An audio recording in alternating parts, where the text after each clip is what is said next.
आज का महानगर में आपका स्वागत है। 20 तारीख यानी कल के दिन राज्य में चुनाव है। 3 टर्म के आमदार रह चुके जितेंद्र अवहाड से सभी विरोधी पार्टियों द्वारा 15 सालों का हिसाब मांगा जा रहा था। उनको चाहे कब्रिस्तान का मुद्दा हो या टोरेंट, जिस प्रकार उनको घेरा जा रहा था, तो इन सारे मुद्दों पर हमारे सहयोगी पत्रकार हिंदुस्तानी रिपोर्टर के रफीक कामदार से बात करते हुए देखिए क्या जानकारी दी है जितेंद्र अवहाड ने। हमारे साहब क्या कहना चाहेंगे 15 सालों के कामों का हिसाब? एमआईएम जैसी पार्टी, एसडीपीआई जैसी पार्टी, अजीत पवार और महायुति के जो उम्मीदवार हैं ये लगातार कह रहे हैं, इस पर क्या कहना चाहेंगे? नहीं, मैं कुछ नहीं कहूँगा इसके ऊपर जनता जवाब देगी और बराबर से देगी। मेरा कामों का हिसाब जनता के दिल में है, उनके दिमाग में है और उनको पैरे के नीचे दिखता भी है ना। कब्रिस्तान का मुद्दा फिर से उछाला जा रहा है ऐन चुनाव के बीच में। ऐसा है, ऐसे जो मज़हब से जुड़े हुए मुद्दे हैं उसको चुनाव में इस्तेमाल करना, यही उनकी सोच बताती है। पहले मैं बता रहे थे कि कब्रिस्तान गलत जगह पे लाया गया। जब गवर्नमेंट का जीआर मैंने बताया कि कब्रिस्तान कहाँ है, उसकी बाउंड्रीज़ क्या है, सब बताया, तो उसके बाद चुप हो गए। अब ऐसा है कि मिट्टी, चलो एक पल के लिए मान लेते हैं कि मिट्टी गलत आई है, पर मिट्टी बदल सकते हैं ना, नई मिट्टी, अच्छी मिट्टी डाल सकते हैं ना, उस पर बालू डाल सकते हैं, सुधार कर सकते हैं। लेकिन विचारधारा में सुधार नहीं होता है ना। बिल्कुल। तुमने जिसका हाथ थाम लिया है वो बीजेपी के लोग खुलेआम बोल रहे हैं अभी भोंगे उतार देंगे, हम अजीत पवार को ही भगवा बना देंगे। बहुत ज़्यादा नहीं बोलता हूँ हम अजीत पवार को ही भगवा बना देंगे। कल ही का स्टेटमेंट है। तो इतना खुल के वो तुम्हारे अपने दोस्त के बारे में बोल रहे हैं, तो मैं क्या बोलूँ, दुनिया पूरा भारत देख रहा है अजीत पवार क्या कर रहा है। अच्छा अवाड़ा साहब, एक तरफ आप और तमाम कई लोग जो है इस चुनाव को जो है विचारों की, विचारधारा की लड़ाई का चुनाव मान रहे हैं, लेकिन काफ़ी सारे लोग हैं विपक्ष में जो कि कह रहे हैं कि ये मकामी मुद्दे, स्थानीय मुद्दे, इनको क्यों नहीं अहमियत दी जा रही, इनके ऊपर क्यों नहीं बात हो रही? ऐसा है, स्थानीय मुद्दों के ऊपर, जैसे गटर है,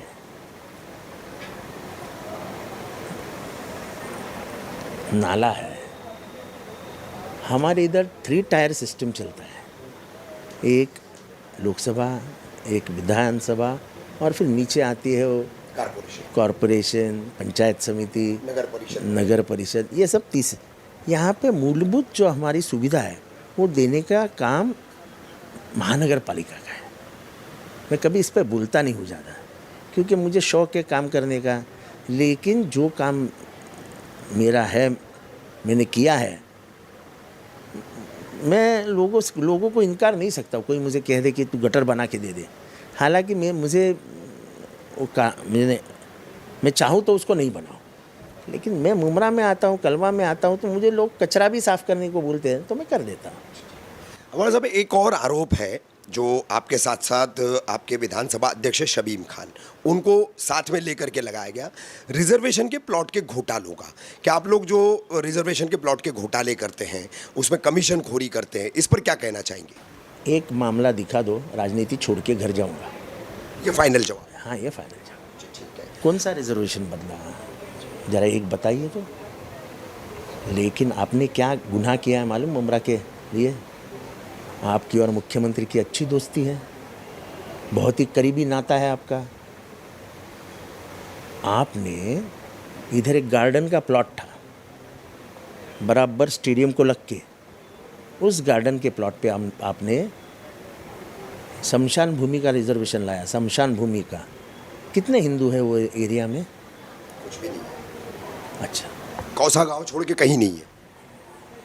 तो कौसा का खुद का कब्रिस्तान है, चरनीपाड़ा पर है स्मशान भूमि। उसके अलावा ये 5 एकड़ के कब्रिस्तान में 20 घंटा ज़मीन हमने शमशान के लिए रखी है। फिर ये रिजर्वेशन क्यों डाला आपने? गैर ज़रूरी, जानबूझ के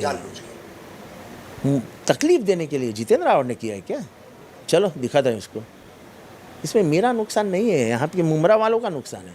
एक तो बहुत दिनों के बाद गार्डन्स आ रही है अभी रिजर्वेशन में। ये जो बताते हैं ना, कभी रिजर्वेशन आया ये थाना का डीपी कौन से साल में बना है, उसको बना के कितने साल हो गया है, तो अब कौन से डीपी की बात कर रहे हैं। आपको सिर्फ ये चाहते हैं और ये बतलाना चाहते हैं कि मुमरा के लोग मूर्ख हैं, उनको नहीं समझता है। रिजर्वेशन का एक टाइम पीरियड होता है, तभी रिजर्वेशंस आते हैं। टोरेंट के मुद्दे पे क्या कहना चाहेंगे? देखो, एक तो पहली चीज़ मैंने पहले ही दिन साफ कहा है कि जैसे ही सत्ता आएगी वैसे हम टोरेंट के मीटर्स उठाएंगे पहले और उसका ऑडिट करवाएंगे। एलओआई रद्द करना इतना आसान नहीं है। देखो, ऐसा है, restructuring of the model which was made, वो जो एग्रीमेंट है उसका रिस्ट्रक्चरिंग करना कोई मुसीबत का काम नहीं है, वो रिस्ट्रक्चरिंग करना पड़ेगा। क्योंकि टोरेंट वो आदमी है जो मोदी जी के साथ तब खड़ा रहा जब गुजरात की पूरी इंडस्ट्रीज़ दंगे में मोदी के खिलाफ गई, तो ये है उसकी पहचान। तो ये है ही बीजेपी का प्रोडक्ट। तो इलेक्ट्रल बॉन्ड में भी तो मामला खुला था। उसके बहुत मामले खुल सकते हैं, दबाए जाते हैं। अभी बात ये है, ये आया 2017-18 में, तब मैं सिर्फ विधायक था, मैं मंत्री भी नहीं था। अच्छा, उसने लाया तो सब मामला तो इधर फिट करके ही लाया उसने। उसके खिलाफ हमने 3 मोर्चे निकाले, थाना में मोर्चा निकाला, पर देवेंद्र फडणवीस सुनने वाला नहीं था। चंद्रशेखर बावनकुले थे एनर्जी मिनिस्टर। हाँ, मैंने उनके मुंह पे कहा ये क्या चल रहा है। लेकिन तो वो जो एक क्लिप चलाई जा रही है कि उन्होंने विधानसभा में खुलासा किया कि आपने फ्रेंचाइजी की मांग की थी। मैंने फ्रेंचाइजी की मांग की थी, मैंने टोरेंट नहीं कहा था। अच्छा, देखो, इधर बम्बई में कौन फ्रेंचाइजी चलाता है? टाटा चलाता है, अडानी भी चलाता है, और पूरे भारत में ये चलता है। फ्रेंचाइजी का मतलब क्या होता है? फ्रेंचाइजी का मतलब होता है जितना बिल MSEDC चार्ज करती है उसको तुम कलेक्ट करो। मेंटेनेंस और वसूली, उसमें और ज़्यादा कुछ नहीं तुम कर सकते। पर ये मीटर जो उन्होंने बदला, तभी भी मैं बोल रहा था लोगों को कि मीटर मत बदलने देना, वो आपका अधिकार है।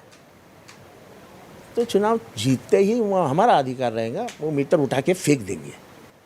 अंत में एक बात कहना चाहूँगा, कल 40 गांव के बुजुर्ग आए थे, अशरफ मनियार चाचा। तो अब मतलब इतना ऐसा ओछा आरोप लगाया जा रहा है कि वो पैसे लेकर के आपको समर्थन देने आए।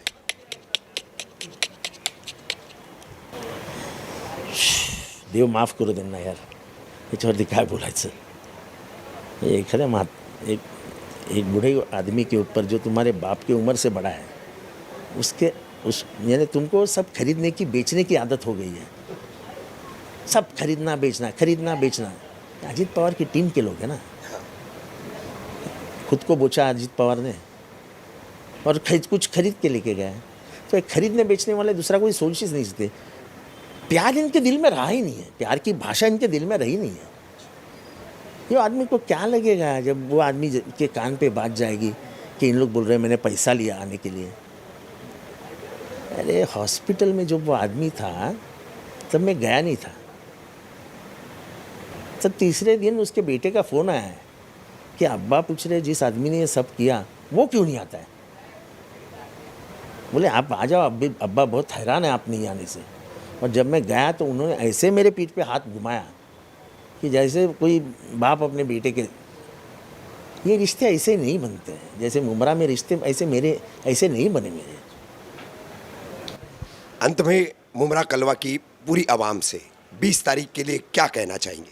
बस वोट करिए, जिसने काम किया है आपका 15 साल आपकी सेवा की है उसको वोट दीजिए। और पहली चीज़ जो सुनने में आ रहा है, 2000, 3000, 4000, अपने आप को इतना सस्ता मत बनाइए। खुद के दिल से पूछिए, क्या मैं 2000 ही मेरी कीमत है? आपकी ज़िंदगी, आपके विचार अनमोल है, अनमोल।